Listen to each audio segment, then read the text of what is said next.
Sir एक बात है, मैं बेरिया टाउन का रेजिडेंट हूँ। बेरिया टाउन में ये बात मशहूर है कि आपको एस्टेब्लिशमेंट नहीं पहुंची। देखिए तो सारा कुछ खरीद रही है बैकएंड पे, एस्टेब्लिशमेंट खुद कर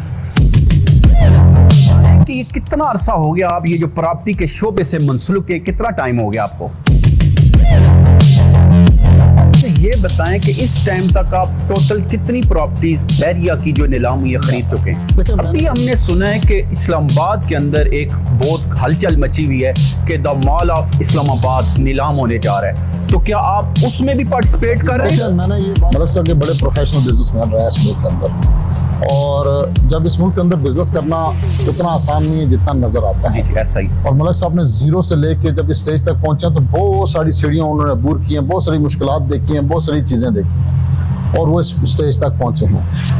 आज जहाँ तक ये बात है कि मलिक साहब ने ये बात की, तो ये बात बिल्कुल गलत है। तो मलिक साहब को या तो देखना पॉलिटिक्स में आना, तो फिर तो खुल के आए पॉलिटिक्स में, और अगर वो अपनी पार्टी बनाते और अपनी चीज करते तो वो इससे ज्यादा पिजराई हासिल कर सकते थे, और वो पावर कॉरिडोर्स के बहुत नजदीकी थे, वो बहुत कुछ कर सकते थे। आपने पॉलिटिक्स की बात की, आपका झुकाव कौन सी पार्टी? अब क्या आप ये सोच सकते हैं कि आप देखें कच्चे के अंदर जो नून लीग ने काम किया, गवर्नमेंट तो नहीं किया, क्रेडिट तो नहीं को जाएगा।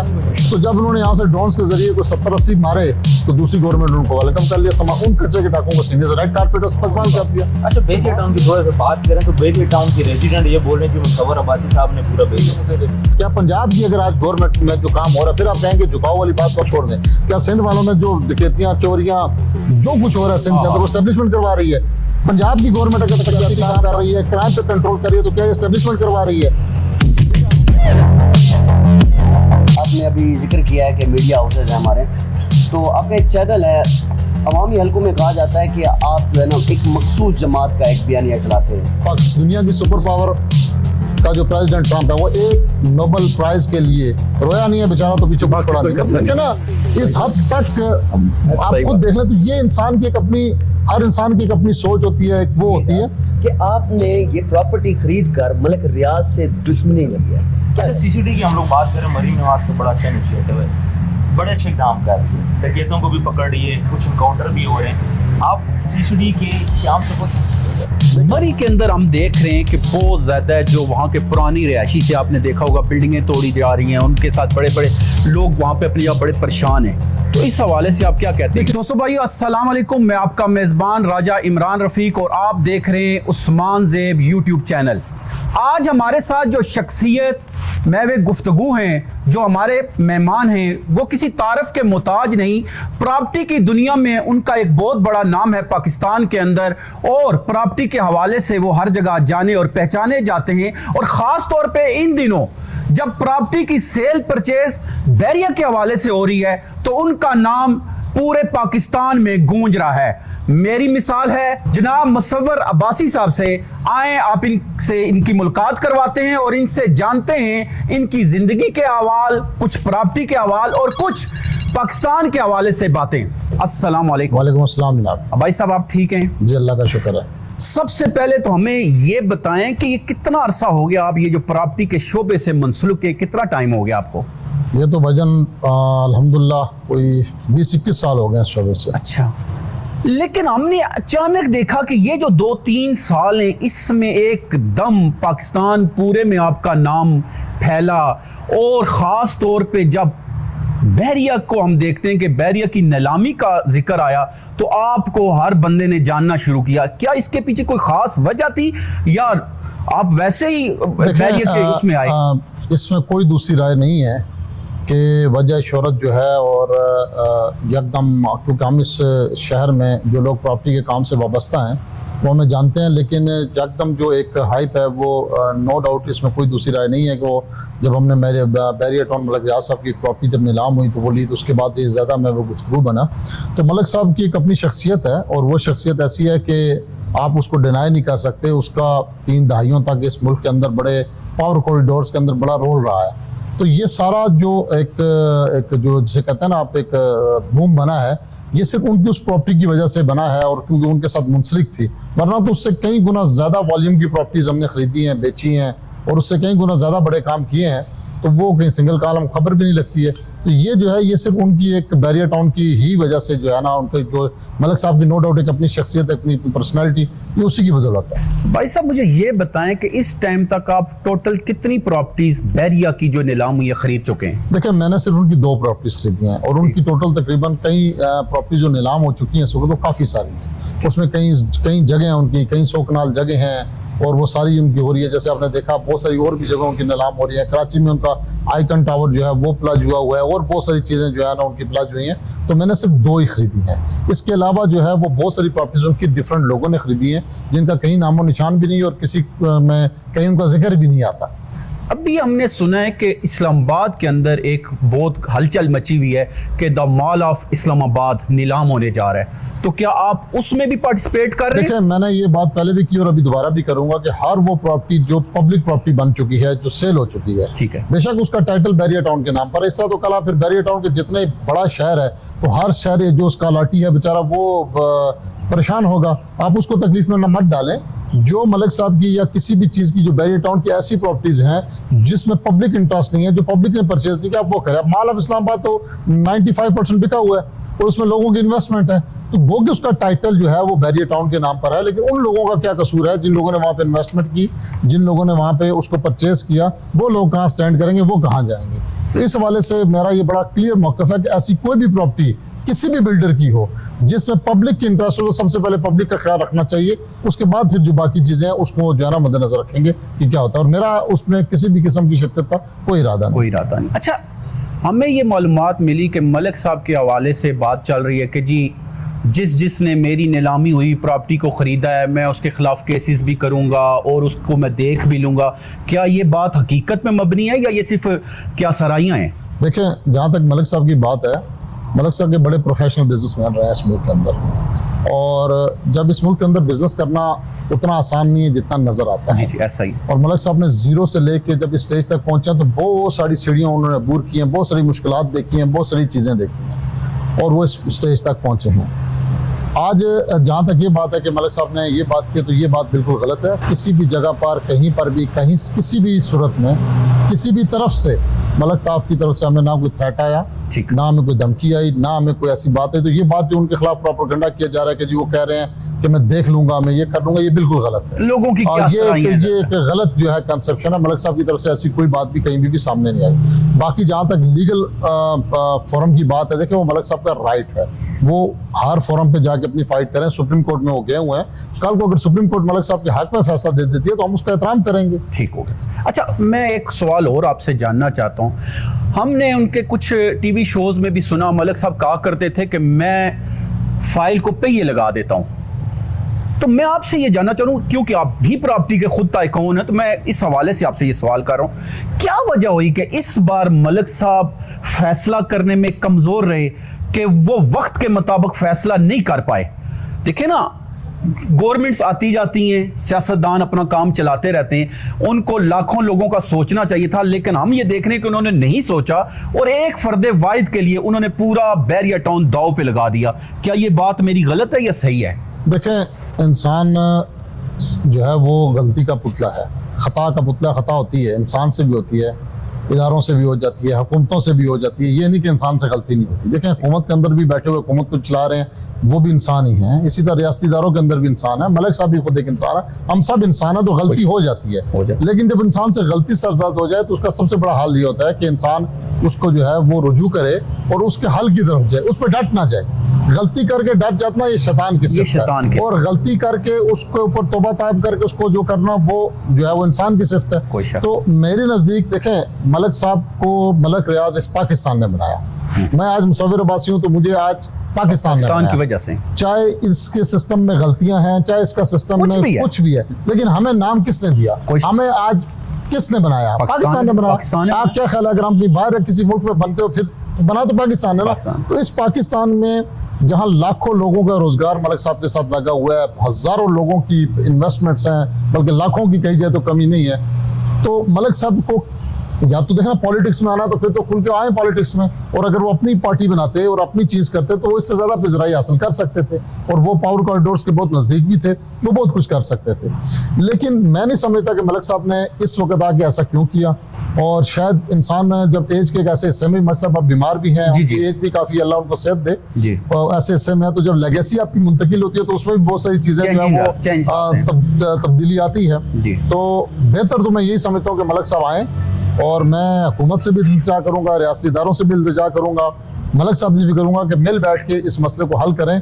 आपके साथ इस मुल्क की बहुत बड़ी प्रॉपर्टी इंडस्ट्री वाबस्ता है, लाखों लोगों का रोजगार वाबस्ता है, ये पैसे कोई मायने नहीं रखते, ये प्रॉपर्टियाँ ये पीनट हैं। ये जो मलिक साहब की जितनी भी प्रॉपर्टियाँ हो रही हैं, मतलब ट्रांसफर, ये आटे में नमक के बराबर भी उनके लिए हैसियत नहीं रखती हैं, उनके लिए कोई मैटर नहीं है। और ये जितने भी उनके ऊपर टैक्सेस के केस बन रहे हैं या नैब की टैक्स में आ रही हैं, मलिक साहब आज वापस आ जाए, चीजें सेटल हो जाए, तो ये सब कुछ, ये सारी चीजें और वो फन सेटल भी डाउन हो जाएंगी। वो फन भी जानते हैं। वो अल्लाह की तरफ, अल्लाह का उनके ऊपर एक बहुत बड़ा फजल भी है, यार इंसान पर नहीं है। कोई शक। तो बेहतर ये है कि हम पाकिस्तान के लिए सोचें, पाकिस्तान के मफाद के लिए सोचें, ना कि किसी एक सियासी टोले के खातिर हम अपने मुल्क के उन लाखों लोगों का रोजगार और उनकी इन्वेस्टमेंट डुबो दें जिन्होंने हम पे ट्रस्ट किया और जिनकी वजह से आज हम मलिक रियाज और ये सब बने। अच्छा सर, एक बात बताइएगा, आपने पॉलिटिक्स से बात की, आपका झुकाव कौन सी पार्टी की है? देखिए, हमने शुरू में तो वक्त गुजारा काफ़ी रहा, लेकिन पिछले तकरीबन कोई 7-8 साल से 9 साल से, ये जो लास्ट हमने पीटीआई वाला तजर्बा किया उसके बाद से हम बिल्कुल बिजनेस की तरफ तवज्जो दे रहे हैं, और किसी भी पार्टी की तरफ बोल रहे हैं आपका झुकाव नून की तरफ है। नहीं। देखें, मैं कभी भी आपको नहीं कहूँगा कि मेरा झुकाव जो है वो नून की तरफ है। जो बंदा अच्छा काम करता है हम उसको अप्रिशिएट जरूर करते हैं। अगर आप इस वक्त देख लें, आपके सामने चारों सूबों के हाल मौजूद हैं, आप सिंध को देख लें, आप केपी को देख लें, और आप बलोचिस्तान को देख लें, उसके बाद आप पंजाब में देख लें, ठीक है। आप सिर्फ चंद आप क्राइम रेशो पे ही बात कर लेना, तो इस वक्त क्राइम रेशो 50% से नीचे आ चुकी है, ठीक है। अब क्या आप ये सोच सकते हैं कि आप देखें कच्चे के अंदर जो नून लीग ने काम किया, गवर्नमेंट तो नहीं किया, राइट तो नहीं हो जाएगा। तो जब उन्होंने यहाँ से ड्रोन्स के जरिए को 70-80 मारे, तो दूसरी गवर्नमेंट ने उनको वेलकम कर लिया, उन कच्चे के डाकुओं को सीने से राइट कारपेट इस्तकबाल कर दिया। तो बात यह है कि आपने काम को देख के किसी की तारीफ करनी होती है ना। इसी सूबे में आज से कुछ अर्सा पहले एक वसीम अकरम प्लस भी आपका वज़ीर आला था, हाँ ना। इसी सूबे के अंदर तब 13 साल से 3 दहाई आपकी जा रही है केपी में। तो आपका काम बोलता है। देखिए, आप पिंडी इस्लामाबाद के अंदर ही देख लें, कितने प्रोजेक्ट्स आ गए हैं, डेवलपमेंट के हाल देख लें, रोड्स के आप देख लें। अब हम तो ये सुन रहे थे, गया मुल्क, सुबह डिफॉल्ट हुआ, दिन को हुआ, शाम गया। तो अभी हम दुनिया घूमते हैं, दुनिया के अंदर हम जाते हैं, अब इसकी जो रिस्पेक्ट आपको वहाँ मिल रही है, वो जो चीज़ें, तो ये देखिए, ये झुकाव की बात नहीं है। जो अच्छा काम कर रहा है आप उसको अप्रिशिएट तो करें ना यार, कम अज कम। ये तो नहीं है ना, हाँ, अगर पीटीआई के दौर में कोई अच्छा काम हुआ है तो हम उनको भी अप्रिशिएट करते हैं, उन दौर में भी अच्छे काम हुए हैं, ये नहीं कि बिल्कुल ही नहीं हुए। कोरोना के दौरान जो कुछ पॉलिसीज थी वो पूरी दुनिया से हट गई थी, और बड़ी प्लस पॉलिसीज थी उनकी भी। लेकिन जहां कोई अच्छा काम कर रहा है उसको अप्रिशिएट करना चाहिए, ये नहीं कि हम किसी की तरफ झुकाव है, झुकाव वाली बात नहीं। अच्छा, बैरिया टाउन की थोड़ा सा बात करें तो बैरिया टाउन के रेजिडेंट ये बोल रहे हैं कि मुसव्वर अब्बासी साहब ने पूरा बैरिया से। देखिए, ये भी गलत है, ये मैं बहुत दफा कह चुका हूँ, ये इतना आसान नहीं है। वो बैरिया टाउन एक शहर है, वो कोई क्या कहते हैं, एक कोई छोटी प्रॉपर्टी नहीं है कि आपने किया और आपने खरीद लिया। मैं ये समझता हूँ कि इस वक्त गवर्नमेंट भी चाहे तो शायद वो ना खरीद सके, उसकी इतनी वैल्यू है। तो वो बैरिया टाउन के जो अलाटीज हैं, बाकायदा इस पर नैब ने अपना अलामिया भी जारी किया है कि जो वहाँ पे बैठे अलाटीज हैं वो बैरिया टाउन के जो मालकान हैं, जिनकी चीज़ें वो उन्हीं के हैं, और ये नहीं हो सकता कि आप उसको टेक ओवर कर लेंगे। हाँ, एडमिनिस्ट्रेशन के हवाले से बात की जा सकती है, उसकी ये लाम है। मुझे जब भी आप LOP प्रूव कराते हैं किसी भी प्रोजेक्ट का, तो अगर वो अबेंडन हो जाता है, उसका जो बनाने वाला है उसको लावारिस छोड़ जाता है, या उसकी वो टेक ओवर नहीं करता, तो आपका जो रजिस्ट्रार है वो उसको टेक ओवर कर लेता है, और वो उसका बन जाता है वाली, गवर्नमेंट उसकी वाली वारिस बन जाती है। तो वो इसकी मैनेजमेंट की हद तक बात है। बाकी जो बैरिया टाउन की रेजिडेंशियल है वो बिल्कुल पुरमुतमईन है। मैनेजमेंट की बात कर रहे हैं ना, जब मेंटेनेंस सारी चीजें वो सारी आपके पास हैंडओवर हो जाएंगी, उन चीजों नहीं। देखें, ये जो अभी आप बात कर रहे हैं ना कि जो हैंड ओवर हो जाएंगी, ऐसी कोई बात भी नहीं है। दूर दूर तक अभी ना कोई ऐसी बात है, ना कोई ऐसा सिनेरियो है, और ना ही ये इतना आसान है। मैं आपकी बात कर रहा हूँ, बैरिया टाउन कॉर्पोरेट ऑफिस की बोली बैठ की थी आपने? जी बिल्कुल, हमने उसमें शिरकत की थी, लेकिन वो ऑफिस जो था, आप जो अभी करंट उनका जहाँ पे मरकजी ऑफिस है वो वाला नहीं था, वो पुराना ऑफिस था जो बंद पड़ा हुआ है आपके जो ये फेज 1 के साथ है, वो उसकी बात हो रही जी बिल्कुल, उसकी बात हो रही थी। वो कॉर्पोरेट ऑफिस था, उसकी बात हो रही थी। अब खैर अभी वहाँ से तो वो डील कर रहे हैं काफी ज्यादा चीजों। चले, वो देखिए, उनका राइट है ना। मेन बैरिया टाउन की जो फेज 1 वाला कॉर्पोरेट ऑफिस है, बैरिया 1 to 6 को इस टाइम पे वही डील कर रहा है। सबसे ज़्यादा वहीं से मेंटेनेंस हो रही है, कुछ एरियाज़ की ट्रांसफ़र भी वहीं से हो रही हैं। अगर उसको आप ले लेते हैं तो उनके लिए मुश्किल हो जाएगा इन चीज़ों को शिफ्ट करना दूसरी तरफ। नहीं देखें, कोई भी बिजनेसमैन अगर लेगा, देखें मेरी बात सुने, तो अगर वो उस इमारत को लेगा ना, वो उस क्या कहते हैं उसमें चलते हुए सेटअप का तो मालिक नहीं है, वो तो उस इमारत का मालिक बनता है। तो वो जरूरी तो नहीं है कि आप उनको डिस्टर्ब करें, आप उनको रेंट आउट करते हैं, वो करते हैं अपना काम, उनको किसने रोका? अगर अभी तो वो ऑक्शन नहीं हुई है। अगर कोई भी उसमें जाएगा बिजनेस में बिल्डर लेने के लिए, तो वो बिजनेस के लिए जाएगा, रेंटल पर्पज के लिए जाएगा, किसी मकसद के लिए जाएगा, तो उसको तो वैसे भी टेनेंट मैं पूछ रहा हूँ, अगर आप ले लेते हैं तो आप उसको बेरी को रेंट आउट कर देंगे? चले करते रहे, क्यों, क्या जरूरत है आप किसी का सिस्टम डिस्टर्ब करेंगे? आप उनको क्यों तकलीफ में डालेंगे? देखें, तकलीफ में डाल के तो आप अपने लिए सुख तो नहीं कमाते ना। जब आप ले रहे हैं तो आप लेने से पहले उसको आपने कुछ ना कुछ तो सोचा होगा, तो आप उन्हीं को चलने दें, क्या इशू है इसमें? तो कोई बुरी बात नहीं है। सर आपने ना किसी टाइम पे अर्तुगरुल गाजी के कुछ कैरेक्टर्स को बुलवाया था जी। पाकिस्तान के अंदर, फिर वो आपके पास ही आए थे, उनको बुलाने का मकसद क्या था? देखें, एक मकसद तो कोई नहीं था, एक अपने पाकिस्तान की पिजराई थी, उनकी फैन फॉलोइंग थी, दुनिया चाहती थी कि वो यहाँ पर आए, लोग उनसे मिलना चाहते थे, उनकी एक मोहब्बत थी। उसी मोहब्बत में अगर आप थी तो हम उनको ले आए और लोगों से मिलवाया उनको पाकिस्तानियों से।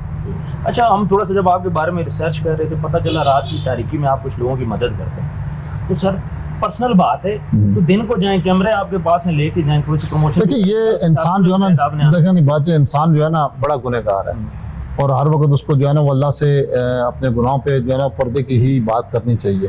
तो कभी भी ऐसी चीज़ की ख्वाहिशतन नहीं होनी चाहिए कि आप किसी की जिसमें मतलब दिल आज़ारी हो जाए, या आप अपने आप को प्रमोट करें, या उस नेकी में ज़रा बराबर भी अगर आपके दिल में कहीं ये बात आ गई ना कि यार मैं बड़ा सखी हूँ, तो वो फिर सब कुछ गया ना, वो बात वही है शेर अफजल, वो फिर सब कुछ बढ़ जाता है आपका। तो बात उससे बेहतर ये है कि आप कोशिश ये करें कि आप जो है ना, हम सारे गुनहगार हैं, तो वही दिखाएं दुनिया को जो आप हैं, बाकी तो ये मामला आप अल्लाह के साथ है। बिल्कुल सही कह रहे हैं। अच्छा सर, एक बात है, मैं बेरिया टाउन का रेजिडेंट हूँ। बेरिया टाउन में ये बात मशहूर है कि आपको एस्टेब्लिशमेंट नहीं पहुंची, देखें, जो सारा कुछ खरीद रही है बैकएंड पे एस्टेब्लिशमेंट खुद खरीद। देखिए, ये बहुत मेहरबानी है, कुछ एक चंद टोले हैं जिनकी वजह से मलिक साहब भी आज बेचारे परेशानी का शिकार हैं और पूरे बैरिया टाउन के लोग शिकार हैं। ये उनकी मोहब्बत है कि उनके ऊपर कोई भी बात हो तो वो वहाँ जोड़ देते हैं अपनी नाकामी को छुपाने के लिए ना, तो जो भी बात करो उठा के एस्टेब्लिशमेंट के साथ जोड़ दो। तो यहाँ तक कि आप देखें ना, अब उनकी 3 दहाइयाँ हो गई, उनकी गवर्नमेंट है केपी में, तो क्या वो एस्टेब्लिशमेंट नहीं चलने दे रही?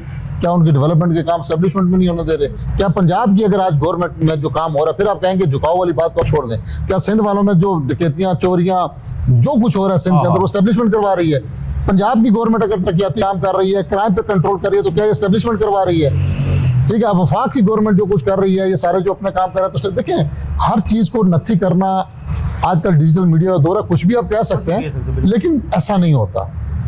ये एक रैंडमली बात है। जो हमने पहली प्रॉपर्टी ली, मैं आपको ये बताऊं कि यहाँ ही हम बैठे हुए थे, कुछ दोस्तों ने कहा यार कल है तो चलेंगे, हमने कहा वैसे एक जस्ट उसमें हम गए, कोई उसमें हमने इससे पहले कहीं प्रॉपर्टियाँ ली ऑक्शन में, तो वैसे ही हम चले गए, उसमें बैठ गए, वहाँ बैठे बैठे हमने भी बोली देना शुरू कर दी। तो वो कोई हमारा कोई प्लान नहीं था, कोई ऐसी चीज़ नहीं थी कोई, लेकिन उसको उन्होंने ऐसे हाइप दी, उनकी मेहरबानी है। ये आप अपना पैसा? जी बिल्कुल, अल्हम्दुलिल्लाह जनाब, हर चीज़ सामने। आप भी अगर रियल एस्टेट के बिजनेस से वाबस्ता है, अगर मलिक साहब भी माशाल्लाह जीरो से हीरो बने हैं, तो एक पीछे पूरी टीम होती है, इन्वेस्टर्स की टीम होती है, आप अकेले कुछ भी नहीं होते। मलिक साहब के साथ भी हजारों लाखों इन्वेस्टर्स होते हैं। ये रियल एस्टेट का बिजनेस पूरी दुनिया में ऐसे चलता है, बाजार सामने फिगर एक होती है, लेकिन उसके पीछे टीम होती है। तो वो टीम हर जगह, हर बंदे के साथ, हर सोसाइटी में आप चले जाएं, हर आप बिल्डर के साथ चले जाएं, उसके साथ एक इन्वेस्टर्स की टीम मूव कर रही होती है, जो कि बाजार नजर नहीं आ रही होती, सामने वही नजर आ रहा है। तो ये अब कह देना कि सारा आपका, तो सारा भी नहीं होता, खुल के कोई बताता नहीं है कि यार ये सारा आपको, लेकिन कुछ सामने जो है ना वो एक होता है, लेकिन पीछे आपके इन्वेस्टर्स की टीमें चल रही होती है, आपके दोस्त होते हैं जो आपके साथ इन्वेस्ट करते हैं, और वो ये सिस्टम जिस तरह चल रहा है उसी तरह। सर आप सियासत में आएंगे? फिलहाल तो कोई इरादा नहीं है भाईजान, लेकिन मैं हमेशा कहता हूँ कोई ऐसी स्टेटमेंट नहीं देनी चाहिए जो कल आपके लिए फिर वो रिवर्स बन जाए। आज तो हर चीज़ रिकॉर्ड हो जाती है। फिलहाल तो भाई ये मुश्किल काम है, आसान काम नहीं है सियासत करना, लोगों की खिदमत करना। मैं कोई इतना इसको आप इजी ना समझें, ये बड़ा मुश्किल काम है। फिलहाल तो कोई ऐसा इरादा नहीं है, लेकिन शायद मुस्तकबिल में बन लीजिए। और बेरिया टाउन की मजीद प्रॉपर्टी खरीदने में इंटरेस्ट है आप? देखिए, मैंने हमेशा ये कहा कि ये सारी होती है आपकी बिजनेस डील, कि आपको कौन सी चीज़ सूट करती है। अब इस्लामाबाद में तकरीबन बैरिया की 8 बड़ी प्रॉपर्टी सेल हुई हैं, जिसमें उनकी मोड़ा नूर की लैंड्स है, अंगूरी लैंड की लैंड है, मॉल ऑफ इस्लामाबाद है, उनकी गाड़ियां हैं, कॉर्पोरेट ऑफिस था, अरीना था, और अच्छा हमने सिर्फ 2 ली। अब वो जो बाकी जिन्होंने ली है, क्या आज तक आपको पता भी है किसने ली है? सर वजह क्या है कि आपका नाम जोड़ा? ये मैंने हमेशा यही कहता है कि ये एक मेहरबानी है हमारे उस मखसूस टोले की, ठीक है, जिन्होंने हमें जो है मीडिया के ऊपर हमारी, क्योंकि मेरे अपने कुछ मीडिया हाउसेज भी हैं और हम उनको अक्सर आईना जब दिखाते हैं तो वो बुरा मान जाते हैं, तो उन्होंने हमें यहाँ ट्रोल करना शुरू कर दिया। ये सिर्फ उनकी मेहरबानी है। आप जाके देख लेना, आप जाए रिकॉर्ड उठाए ना, वो मुझसे कई गुना ज्यादा महंगी प्रॉपर्टियां बिकी है, महंगी वो ज्यादा महंगी बिकी है। तो उन बंदों को आप जानते भी हैं, उनके नाम भी आपको पता है। कोई ना। सर आपने अभी जिक्र किया है कि मीडिया हाउसेज हैं हमारे, तो आपका एक चैनल है, अवामी हलकों में कहा जाता है कि आप जो है ना एक मखसूस जमात का एक बयानिया चलाते हैं।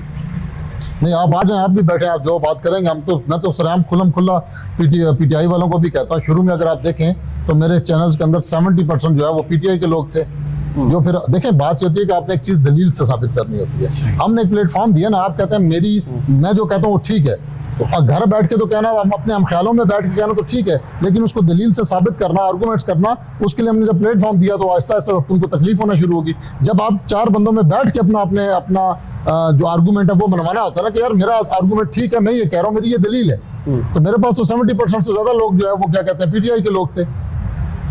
आज भी काफी सारे लोग मेरे पास थे। देखिए, सदीक जान जैसे हो गया, शाहबुद्दीन हो गया, सलमान दुरानी हो गया, ये सारे तो आजाद के चेहरे थे, ये तो हमारे पास काम करते थे।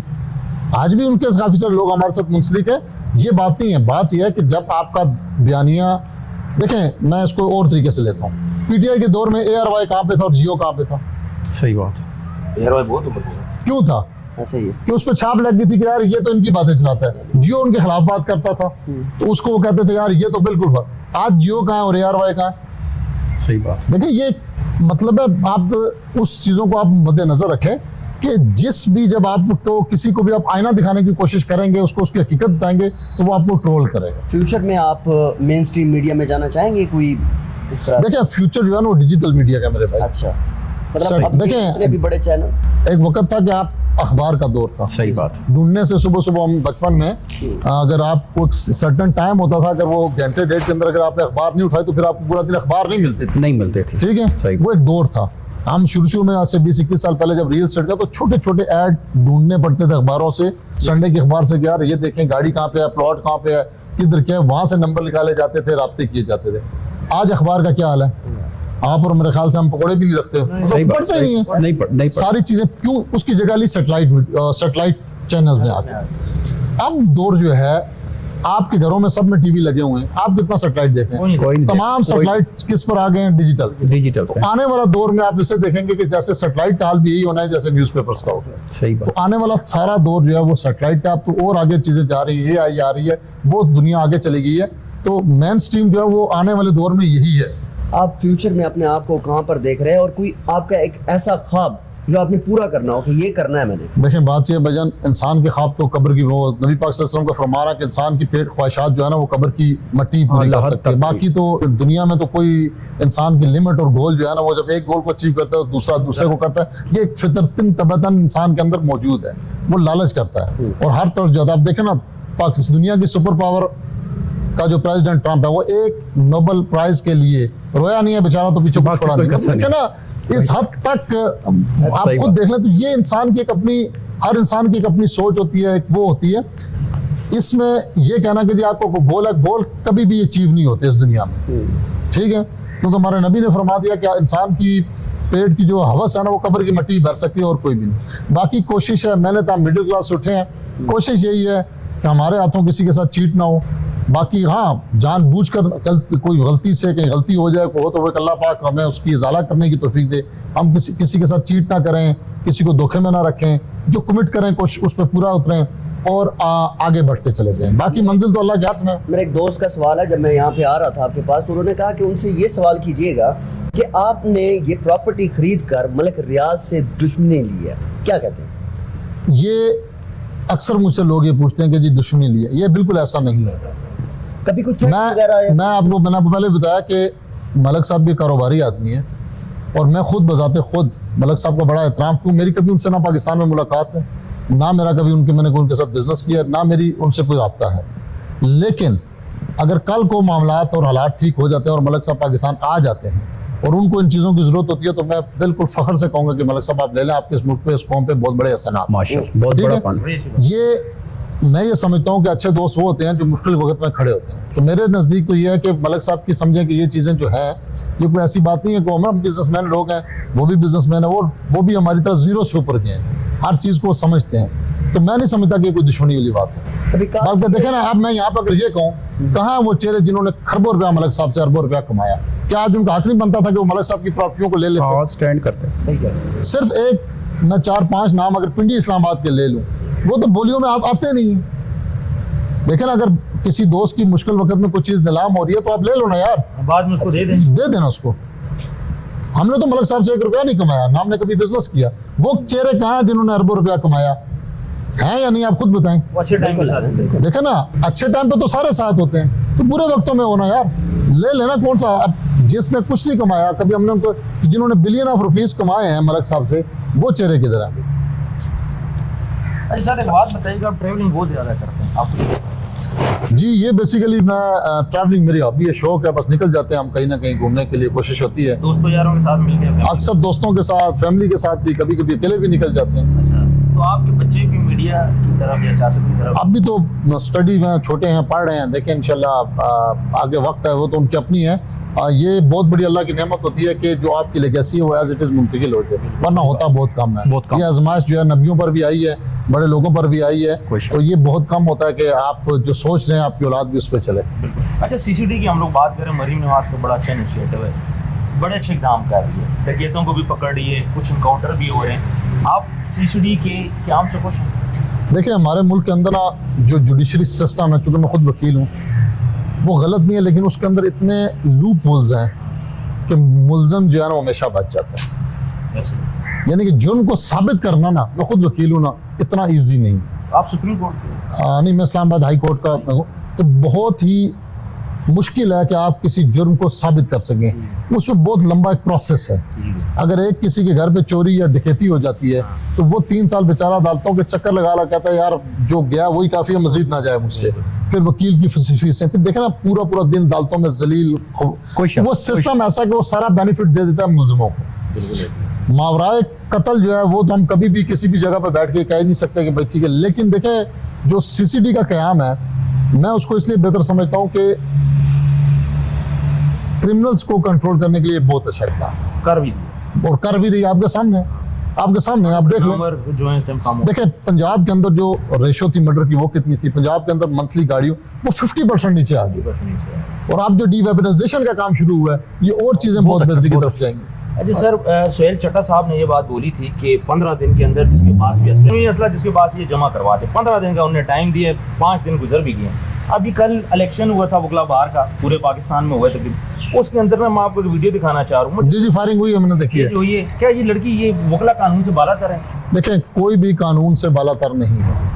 अब उन्होंने एक लिमिट दी है, सारा कुछ किया है, लेकिन आपको पता जहाँ दुनिया की सुपर पावर्स के अंदर भी जाए, मैं लास्ट टाइम भी यूएसए में भी था, तो वहाँ पे वेपन खरीदना ऐसे है जैसे टॉफी खरीदना। सही बात। और अगर वहाँ पे आप यूएसए के अंदर वेपन को छुपाएंगे, यानी कि आपने उसको अंडर कवर रखा, तो आपको लाइसेंस की जरूरत है। अगर आपने ओपन लहराना तो आपको कोई जरूरत नहीं, आप जाएं दुकान से खरीदें और घूमें, और पूरे मॉल्स बने हुए। और वहाँ पे आज तक यूएसए गवर्नमेंट ने, ओबामा के दौर से शुरू हुआ, डीवेपनाइजेशन नहीं कर पाई।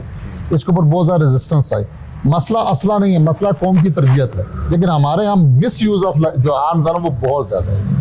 अब आप देखें ना, वहाँ पे इतनी सेफ्टी सिक्योरिटी, हर बंदे के पास असला है, लेकिन कोई किसी को फायर नहीं करता। सही बात। कोई किसी के साथ मतलब ज्यादती नहीं करता, कोई किसी के साथ होते हैं। जुर्म हर जगह है। आप अगर ये कह रहे हैं ना कि जुर्म खत्म नहीं होता, जुर्म या कम होता है या ज्यादा होता है, तो जुर्म जो है ना वो सस्टेन करता है हर जगह। अमेरिका के अंदर भी करता है, यूरोप के अंदर भी करता है, खलीजी के ममालिक के अंदर करता है, अफ्रीका में भी करता है। कहीं बहुत ज्यादा है, कहीं कम है, कहीं वो जुर्म खत्म नहीं होता, कम या ज्यादा होता है। तो सर ये ग्रूमिंग कौन करेगा, कैसे होगी? अभी कल इस्लामाबाद हाईएट का वाकया हुआ है, पुलिस वालों के साथ एक लड़के ने लड़ाई की, अभी गिरफ्तार भी हो गया। तो ये हमारी कौम में इतना ज्यादा इंतशार कैसे आ रहा है? कौन देखें, ये नहीं, ये नहीं है। ये देखें, हर कौम के अंदर होता है, हर चीज़ के अंदर होता है, लेकिन चीज़ों को सेटल होने में टाइम लगता है। मैं हमेशा कहता हूँ कि जब आप फाइनेंशियली स्ट्रांग होंगे ना, आपकी कौम फाइनेंशियली स्ट्रांग होगी, जब उसको रोटी, कपड़ा, मकान, हेल्थ और इन चीज़ों की फिक्र नहीं रहेगी और वो सेटल्ड हो जाएगी, तो फिर शऊर खुद आना शुरू हो जाता है। सबसे बड़ा शऊर इस वक्त जो है ना वो पैसा है। जब आपके पास फाइनेंशियल पोजीशन सेट आती है तो आपकी हर चीज़ खुद ही बदलना शुरू हो जाती है। और सबसे बुरी चीज़ जो है मुफलिसी है, जिससे हमारे नबी ने भी पनाह मांगी है, ठीक है। तो मुफलिसी जो है ना, ये सबसे बड़ा स्ट्रेस है। इसमें फिर इंसान कुछ भी कर सकता है। जहाँ आप देखेंगे आज के दौर के अंदर माएँ खुद बच्चों को, कौन सी माँ अपने बच्चों को ज़हर देती है, लेकिन गुर्बत क्या तो हमारे यहाँ आए रोज़ देती है, फिर वो बच्चों को ज़हर देती है, फिर खुद खाती है, फिर बाप जो है ना बच्चों को पहले मारता है, फिर बीवी को मारता है। ये सारा क्या है? ये वो मुफलिसी है जिसके हाथों मजबूर होकर ये सारी चीज़ें जो है ना वो पनपती है। सर ये कौन लोग हैं जो बोलते हैं जी पैसा कुछ भी नहीं होता? नहीं, देखें, ये मैं इस चीज़ को बिल्कुल गलत समझता हूँ। ये जो बोलते हैं जी पैसा कुछ भी नहीं होता, उनके लिए अगर नहीं होता तो देख लें, आपकी फाइनेंशियल पोजीशन इस वक्त बहुत ज़रूरी है। आपने देखें, दो चीज़ें मुसलमान के लिए, दो चीज़ें, या ईमान, नंबर वन। अगर आपके पास ईमान की दौलत है ना, तो फिर आप रोटी सूखी खा कर भी गुजारा करके बड़ी अच्छी ज़िंदगी गुजारें। अल्लाह माफ़ फरमाए, पूरी दुनिया के अंदर जो मुसलमानों के ईमान की हालत है वो आपके सामने, कोई शक, बहुत कम, ठीक है। अब ये दुनिया की जितनी भी करंट चीज़ें हैं, टेक्नोलॉजी है, फाइनेंशियल पोजीशंस है, जो इनका डिनाइल करते हैं ना, मैं नहीं समझता कि वो कोई कौन सा दिमाग रखते हैं। इसके बगैर तो आप चल ही नहीं सकते हैं दुनिया के अंदर। अरे सर बेरिया टाउन की बात करें, बेरिया टाउन की को डाउन साइजिंग वहाँ पे होगी है, बाकी किसी की 25% सैलरी कम होगी है, 30% सैलरी कम होगी है। अगर आपको कभी मौका मिला बेरिया टाउन की तरफ से, ये कोई हालात ऐसे होंगे कि आपके फेवर में चला जाता है, उन लोगों को आप कंपनसेट करेंगे? देखें, मैंने हमेशा पहले भी कहा है और अभी भी कहा है कि डाउन साइजिंग जो है ना वो कभी भी किसी भी इदारे का हल नहीं होता। आप ऐसी पॉलिसीज़ लाएं कि जिससे उन लोगों को आप सर्वाइव कर सकें। उन लोगों को भी मैं ये कहूँगा कि जहाँ अच्छे वक्तों में आपने बहुत ज़्यादा मज़े लिए हैं, आज थोड़ा बुरा वक्त आया तो आप भी थोड़ा जो है ना वो सर्वाइव करें, गुजारा करें। लेकिन ये सारी चीज़ें जो है ना बैरिया टाउन को बनाने में, बैरिया टाउन के को बर्बाद करने की, ये सारी लगाम आज भी मलिक साहब के हाथ है। वो चाहें तो ये बैरिया टाउन को अभी भी 4 चांद से लगा सकते हैं, लेकिन अगर वो उनके लिए सोचें। कुछ दूसरा खरीद रहे नहीं, मैं अच्छा आप मुझे बताएं, मलिक साहब के सामने ये पीनट है। कोई शक, अभी तक मलिक साहब की मसला देख देखें, अभी तक मलिक साहब की टोटल प्रॉपर्टीज में से 12 बिलियन की भी प्रॉपर्टी, बल्कि लेस देन 10 बिलियन की प्रॉपर्टी भी नीलाम नहीं हुई। 10 अरब क्या चीज़ है मलिक साहब के लिए, वो भी नीलाम नहीं हुई। अगर आप सारी प्रॉपर्टीज का टोटल हुजम काउंट कर लें तो अभी तक 10 अरब नहीं है। सर देखिए इंटरनल तो सुन लेना, नहीं देखिए वो मिसाल छोड़ दें, आप जो कह रहे हैं ना क्योंकि प्रॉपर्टी नीलाम होगी वो दिवाली होगी, नहीं ऐसा नहीं है। अभी बात यह है कि मलिक साहब चाहें तो ये सारी चीज़ें सेटल्ड हो सकती हैं, ये कोई ऐसी बड़ी बात नहीं। अब ये वो बेहतर बता सकता है, क्योंकि पेशावर में प्रॉपर्टी सेल हुई है, ज़मीन एक कनाल ज़मीन है और लोगों को अरबों रुपए। देखिए ये तो फन है ना मलिक साहब के पास के वो जहाँ जाते हैं इन्वेस्टमेंट ले आते हैं, लेकिन मैं यही तो कह रहा हूँ कि मलिक साहब को अब ये सोचना पड़ेगा कि आया उन्होंने इस मुल्क की उस आवाम के साथ खड़े होना है जिन्होंने उनको मलिक रियाज बनाया, या उनके साथ खड़े होना है जिन्होंने आज उनको इस हाल में पहुँचाया। अच्छा, कुछ लोग ये भी कह रहे हैं कि मलिक साहब को सेफ एग्जिट दिया गया। नहीं, ऐसी कोई बात नहीं, कुछ यहाँ पे मामला नहीं, मेरा नहीं ख्याल। अच्छा, कोई बंदा भी अपना मुल्क खुशी से नहीं छोड़ता। सर मैसेज क्या देंगे जी खास तौर पर यंग जनरेशन को? और दूसरा ये जो आजकल टिकटॉक लाइव के ऊपर फाशी हो रही है, सोशल मीडिया के ऊपर हो रही है, गालम गलोच खुलेआम हो रही है, लड़कियां गालियां दे रही हैं, अक्सर आपकी नज़र के सामने से गुजरता होगा। देखिए जी, नौजवान नस्ल के लिए मेरी सबसे पहले ये है कि वो नौकरियों के पीछे भागना छोड़ दें, वो रेडी लगा लें, इसमें शर्म महसूस ना करें, वो मजदूरी से स्टार्ट कर लें, इसमें शर्म महसूस ना करें। वो जो ये डिग्री हमारे माशरे के अंदर ये डिग्री और जो वाइट कलर जॉब का कंसेप्ट है, इससे निकल जाए। तो रिश्तेदार क्या कहेंगे? देखें, यही जो नौजवान जो है ना मुल्क से बाहर जाके वो काम करता है, वहाँ भी देखते हो, ठीक है, नहीं यही सबसे बड़ा मसला है। यही रिश्तेदार, यही फैमिली, यही बरादरी, यही माशरा, जब 4 पैसे उसके पास आ जाएंगे तो उसके पीछे खड़ा होगा। तो इसलिए उस वक्त तक इनको इनकी बात सोचे, जब मेहनत करें, जब वो इस मकाम पर आएगा तो ये सारे इनके पीछे खड़े हो जाएंगे, वो भूल जाएंगे। वो एक मशहूर डायलॉग भी था ड्रामे का कि वो क्या कहते हैं कि आप इतने अमीर बने कि दुनिया को जो आपके ऐप है वो स्टाइल लगने लगे। तो ये बिल्कुल ऐसी बात है कि जब आप कामयाब हो जाते हैं तो आपके सारे ऐप फिर जो है ना वो स्टाइल बन जाते हैं, वो छुप जाते हैं। तो ये जहन से निकाल दें कि मैंने नौकरी करनी है। अगर वो इस हिसाब से कंपनी में जाएंगे तो सारी जिंदगी जलील होंगे। मेहनत करें, अपना कारोबार शुरू करें, और वो 10 साल में नौकरी में वहाँ नहीं पहुंचेंगे या 2 साल में अपने कारोबार में पहुंचेंगे। अब भाई साहब मुझे ये बताएं कि ये जो NA51 है, वहाँ पे आपकी नज़र में कौन सा सियासतदान मंजा हुआ और इस टाइम बेस्ट आप समझते हैं जो है कि वहाँ के लिए ठीक है, क्योंकि वो आपका हल्का है, वहाँ से आप ज़ाहिर बात तल्लक रखते हैं, तो इस हवाले से सवाल कर रहा हूँ। देखें, हर इंसान की एक अपनी कैपेसिटी होती है। जी, मंजे हुआ सियासतदान जिसके 30-40 साल सियासत में गुजरे हों और एक अभी कल से यंगस्टर आया हो, तो उसमें बड़ा फ़र्क होता है। जी ऐसा तो ये अगर आप आलमी सतह पे बात करें तो वो एक अपनी जगह पर है, लेकिन यंगस्टर्स में देखें तो मैं ये समझ रहा हूँ कि इससे पहले जो था सदाकत अब्बासी, उसने भी बहुत अच्छा काम किया। ठीक है, मौजूदा जो उसामा है ये भी बड़े अच्छे काम कर रहा है। उसामा जो है हमारा भाई है, बहुत अच्छे काम कर रहा है। ठीक है, और ये दोनों ने बहुत अच्छा जो कुछ अपने इलाके में जो देखें, इनके बस में जो था डिलीवर कर रहे जो वो डिलीवर कर रहे हैं। दोनों को मैं अप्रिशिएट करता हूँ कि इन दोनों ने रवायती सियासत से हट के काम शुरू किया हुआ है। मरी के अंदर हम देख रहे हैं कि बहुत ज़्यादा जो वहाँ के पुरानी रिहायशी थे, आपने देखा होगा बिल्डिंगें तोड़ी जा रही हैं, उनके साथ बड़े बड़े लोग वहाँ पे अपनी जगह बड़े परेशान हैं। तो इस हवाले से आप क्या कहते हैं? देखिए, इस हवाले से मैं सिर्फ यहाँ ये कहूँगा कि गवर्नमेंट को सिर्फ ये सोचना चाहिए कि ये बिल्डिंगें जिस दौर में बनी है ना, जिन्होंने बनवाई हैं और जिनके, उनको अगर आप कुछ नहीं कहते और उस गरीब का खोखा, उस गरीब का कारोबार आप तबाह कर देते हैं जिसने वो बनाया हुआ है, बेशक वो गलत बनी है, सही बन गई है ना, तो जब बनी है तो उसको भी गवर्नमेंट थी, स्टेट थी, सब कुछ था। अब दूसरी स्टेट गवर्नमेंट आके कहती है नहीं जी गलत बनी है, तो वो विक्टिम सिर्फ उसको नहीं बनना चाहिए। सही बात। हर उस अनासर को फिर सजा दें जो उसमें मुलव्वस जो उसमें मुलव्वस था। और कम से कम अगर आप ये नहीं कर सकते, आप अपने किसी भी सिस्टम को नहीं छेड़े, तो कम से कम फिर आप जिसको कह रहे हैं तुम्हारी बिल्डिंग गलत बनी है और उसकी अपनी मलकियत पे बनी हुई है, उसकी अपनी जमीन पे बनी है, तो उसको फिर कंपनसेट तो करें ना। सही बात। आप मार रोड के लिए बिलियंस ऑफ रुपीस दे सकते हैं, आप जगह के लिए, बाजार के लिए पैसे दे सकते हैं, तो आप एक्सप्रेस वे के लिए क्यों नहीं दे सकते? सही बात। अगर आपको रोड के लिए जगह चाहिए, आपको एक्सेस, पूरी दुनिया में डिमोलिशिंग होती है, ये कोई पाकिस्तान में अकेले नहीं होती, तो कम से कम आप उनको अकोमोडेट तो करो ना यार। अगर आप कि किसी की 100 रुपए की चीज है तो आप उसको 70 रुपए तो दो ना यार। आप बिल्कुल इसको कुछ नहीं देते और उसकी बिल्डिंग करा देते हैं, तो ये तो बहुत बड़ा जुल्म है। सही। अच्छा भाई साहब, मेरा एक आखिरी सवाल है आपसे। आपने पंजाब हुकूमत के हवाले से बात की, अभी भाई ने भी आपसे CCD के, हमने देखा NCCIA जो पिछले दिनों बड़ा मुतर्रक था, लेकिन अब आके उनके 6 बंदे इस टाइम अदारों के हिरासत में हैं। दूसरी तरफ CCD के 2 बंदे, एक जवेद नाम का बंदा और एक तौसीफ नाम का बंदा, उन्होंने एक बंदे को अगवा किया, 5 करोड़ रुपया मांगा, 40 लाख में डील हुई, अभी वो भी पकड़े जा चुके हैं। हमने ये देखा, ये पहली दफा हम होते देख रहे हैं कि अदारों के अंदर भी एहतसाब हो रहा है। देखें, तो ये क्या समझते हैं आप? इदारों के अंदर अगर एहतसाब नहीं होगा ना, तो अवाम का आपके ऊपर से ट्रस्ट खत्म हो जाएगा। सही बात। पूरी दुनिया के अंदर हर इदारे के अंदर हर तरह के लोग मौजूद हैं। मैंने आपको कहा जुर्म खत्म नहीं होता, वो पब्लिक में है, वो इंस्टीट्यूट्स के अंदर है, वो गवर्नमेंट के अंदर है, कम या ज़्यादा होता है। आपने उनको सज़ा की जो सिस्टम है सज़ा देने का, वो अगर आपने अच्छा कर लिया तो आप कामयाब हो जाएंगे। अगर ये जो लोग अभी पकड़े जा रहे हैं, जो NCCI के अंदर पकड़े गए हैं, जो अभी CCD के अंदर पकड़े गए हैं, तो अगर आप इनको इबरत का निशान नहीं बनाएंगे, तो ये आपके लिए जो है ना, काफ़ी आने वाले वक्त में फिर आपके ऊपर लोगों का ट्रस्ट खत्म हो जाएगा और आपको इनको सजा देनी होगी। कोई शक। सर बहुत बहुत शुक्रिया, आपने कीमती टाइम दिया। उम्मीद है आप इंशाल्लाह हमें दोबारा भी टाइम देंगे। आपकी बातें बहुत अच्छी लगी। उसकी रीज़न ये कि बैरियर टाउन के रिहायशी होने के नाते बहुत ज़्यादा हमें कंसर्न थे। हमें तो यहाँ तक सोच लिया था कि हम अपनी गली वाले जमा होकर अपने गार्ड रखें, अपना सफाई वाला रखें, अपनी बोर करें, गैस दफ्तर जाएँ, ये सारी चीज़ें खुद करें। लेकिन आपसे बात करने के बाद हमें ये पता चला कि आप कुछ प्रॉपर्टीज़ में इंटरेस्ट रखते हैं, बाकी सिस्टम उसी तरह ही चलेगा। बहुत बहुत शुक्रिया, आपने टाइम दिया। व्यूअर्स, कमेंट सेक्शन में कोई भी क्वेश्चन हो आप हमसे पूछ सकते हैं। अपना ढेर सारा ख्याल रखिएगा। मिलते हैं नेक्स्ट वीडियो में। अल्लाह हाफ़िज़।